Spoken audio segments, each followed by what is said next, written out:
I think Labour's New Year's resolution is to turn every single hotel in Britain into a base for illegal immigrants. When you see scenes like this...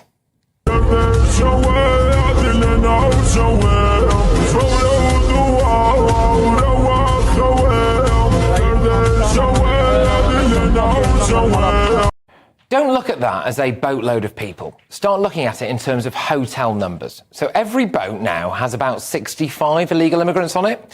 So if we take the Maidenhead Holiday Inn, for example, which is now a migrant hotel, apparently that has 350 rooms. So roughly every 5 boats that cross the channel is another hotel. Look at it like that. Every 4 or 5 boats coming across the channel is another migrant hotel somewhere in the country. 450 illegals came across the channel on Christmas Day. I mean, I've got the latest figures for you here, courtesy of our Home and Security editor, Mark White. There's been a 25% increase in channel crossings since last year. We're up to 37,000 for the year, 20,000 since Labour came to power. Home Office Minister Dame Angela Eagle claims that there are 220 hotels now in use. I actually suspect that number is much higher than that. 14 have opened since the election. So, like this one in Altrincham in Greater Manchester, where several hundred Middle Eastern men have just, called it home. I find it frankly unbelievable. There's a lollipop man on the doorstep because that's how close the primary is. There are 2 all-girls schools within 10-minute walk. They have to go past an at-risk area. Have they broken into the country illegally and claimed asylum? They're taking over care homes that are also right next to primary schools, and ordinary, hard-working, just normal people are the ones who suffer. When I'm at work and my missus and kids are at home and they're in bed at the early hours of the morning at 4:30 when I get up for work, I'm going to be worried while not being around in this area. I'm going to be worried for their safety.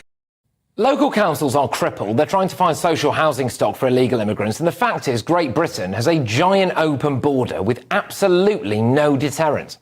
So it's really difficult, for a UK agency, be that the new Border Security Council, the National Crime Agency, to be able to smash the gangs on their own. It's not a panacea. It's a lot of work to get an agreement with a single country on returns, because there's usually something in it for them. So I'll be really interested to see how the government gets on in getting those kinds of agreements. So Keir Starmer and Yvette Cooper will say that the deterrent is the threat of deportation.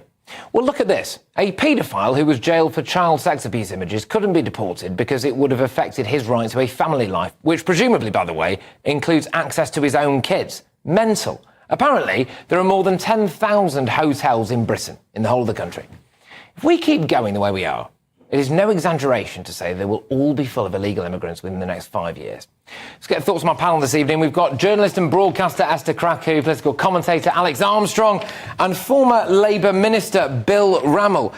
Alex, I'm going to start with you on this, actually. Yeah, I mean, seriously, the sheer scale, every single time, every day, another hotel crosses the channel, doesn't it? Yeah, it does. I mean, that actually is quite stark when you put it that way. I've not seen it presented that way before, and it's really deeply concerning because, as I've said before, not a single person in this country has voted for this issue to continue. Everyone wants it to end. Labour have promised it's going to end. Of course, the numbers aren't dropping. And the deterrent of deportation is a fallacy because there are not enough people being deported. There's more people coming in than are being deported. So it doesn't work. And this, we saw that the Labour government have now said, we're going to pause Syrian applications due to the change in regime. That's not made an ounce of difference. We had 50 Syrian men storming a boat the other day that caused those people to die in the Channel. So it's obviously not making a difference. We need a proper deterrent to solve this. And I'm not saying the Rwanda idea was the best one to offer, but it was something. And it did have some small impact on stopping those migrants from crossing the Channel. We need something. We can't carry on like this. And 007's not coming to save us. You do look a bit like Bob. Well, there we go. So look, seriously, I am now really keen to try to focus on this idea about... it's a hotel. Every 4 boats, it's a hotel. Trying to picture that. So in your area, we're going to run out of hotels at this rate. What happened? I mean, I was just having this conversation that I actually don't recognise the modern left. I don't. Like, the left used to be the party that defended the defenceless, the working class, women, for example. The idea that you worked hard all your life, and then the state was supposed to support you and your family and your ambitions, has now it's completely foreign to the left. Because I don't understand why there is no outrage on this from people that are not right, quote unquote, right wing. Well, it's the fact that people are saying they're terrified for their family's safety because there are mainly unvetted, mostly men, coming from these regions around the world which are basically hotbeds for religious extremism and terrorism. For me, it's quite shocking. It's not just about the hotel, which is obviously, the state resources are stretched thin. I really don't understand why we're not prioritising women and children if these are genuine assignments. Well, especially in light of what's going on in Afghanistan. Well, exactly. I've never heard of a situation where, for some reason, the fact that we know women and children are more vulnerable to sex-based violence, but we're somehow opening the doors to men from these parts of the world. For me, it's baffling. I just don't get it. So, Bill, look, we are now however many months into this Labour regime. 6 months. 6 months, right? No deterrent. No, not true. Look, let's have a reality check. It is just 6 months since the general election. Labour never said we could resolve this in 6 months. I think the real test of whether what we are doing is working is in about 6 to 9 months' time. I know in Nigel Farage reform world, you click your fingers and change happens. They would argue. Yeah, and that won't work. You need an agreement with France, and that's not in place yet, although we clearly need to work for that. But let's look at some of the progress that is being made on what are called the so-called red days, which are the most conducive to boat crossings. The numbers are down by 37% since Labour. Never had a Christmas Day like it, Bill. No. We've never had a Christmas Day. An entire hotel came across the Channel. Yeah, but look across the 6 months that Labour's been in power. The number of boat crossings on red days is down by 37%. The number of deportations is up by 30%. We're beginning to have an impact. It's an early stage. We're beginning to have an impact with tackling the gangs. There was that coordinated operation a few weeks ago that led to scores of arrests. The French, the Germans, Europol and the UK working together. Do you know how much the average gang is estimated to make a month from these migrant crossings? I've not got the detailed figures. It's a lot of money. It's close to £1 million. Yeah.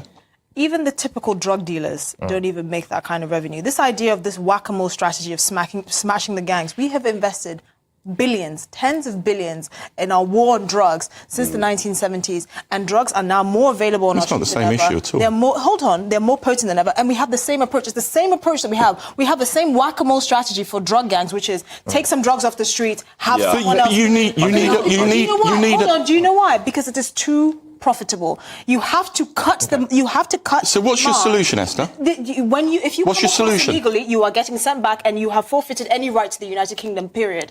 That's it. And you know what the solution is? You know what another solution is? Prioritise women and children. It is a shame, it's abhorrent that we have opened the doors to these asylum seekers that are, the vast majority of whom are working age men. Where are the women and children? If they are truly Because we have international legal obligations flowing from the Migration Convention that we have to adhere to if we are not to be a pariah in terms of international law. No common sense in this country. You're trying to tell me if your country was at war, you would leave your wife and children and then get on a boat to go somewhere else. We are a country that has no common sense, and I'm sorry, everyone can see through it. It is a disgrace. That's just political rhetoric and abuse. It is. Would you leave your wife and children? Esther, you've had a long say. Let somebody else say something.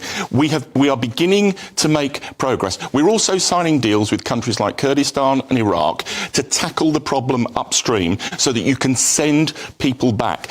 You need a coordinated set of actions across the board, and then we will begin to make progress. There's the start of progress. We need more. In the meantime, though, the facts are that 20,000 people have crossed the Channel since Keir Starmer became Prime Minister. Guess how many of them are men? Well, probably. I mean, look, OK, fine. But this business of I'll give it 6 to 9 months and all of that stuff. Well, it's no consolation, is it, to the people of Altrincham or wherever else? But in the real world, you don't make progress in 6 months. Well, the thing is, Bill, and you're right, it does take time. I think we. No, it doesn't. It does if you. It does in the real world, Esther. It takes time if you want to do it Labour's way. It will take time. That's the real world way. That's not the real world way. What I think people will have an issue with, and what the real issue is that this is changing the fabric of the culture of Britain. It is fundamentally putting a middle finger up to legal migration, and it's changing the way towns and cities are having to behave, the way that women and children are having to behave, and people want that resolved immediately. Well, no one cares about the women and children. We just have to wait. But the biggest problem we've got is that people have had to sat on this issue, and governments have sat on this issue for over 14 years now,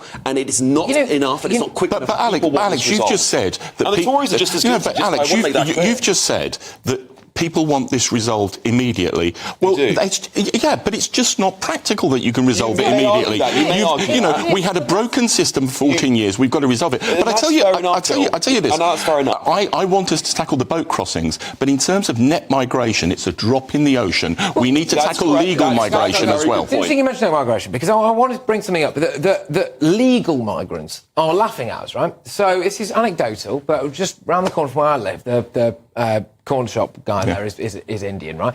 And when I go in, he watches GB News, so hello, mate. But he's like, why are you doing this to yourselves? You don't understand. My barber is Iranian. By the way, he's like, this is mental. They think it's mental. The idea that it's racist to want to cover. Hold on, like legal immigrants think we are nuts. But hold on, why are we even talking? When people say legal migration, it's like that's the real issue. Hold on. It's a tactic. Legal migrants are vetted. We know who they are. We know where they come from. We know they have to have some kind of. Well, exactly. Having tens of thousands of mainly men, unvetted, many of whom destroy their documentation, coming in, you are allowing illegal aliens to come into this country. You don't know where they're from. You don't know what values they hold. You don't know any of that. And yet somehow we're not supposed to be terrified of that. These random strange men from parts of the world where religious extremism because apparently there's too many. Hold on, Esther. You've just said it's a tactic. No. Let's deal with facts. When you're a woman traveling at night, you're not going to be listening let's deal with facts. Boat crossers are 3% of the net migration figures in this country. Of course, it's not irrelevant. We don't know who they are. If you want to tackle net migration, yes, you've got to deal with the boat crossings, but you need many more policies to tackle and bring down net migration. Guys, I'm going to put a pin in it. Thank you very much. Lively. And Alex, I hope you enjoyed that as much as I did. Anyway,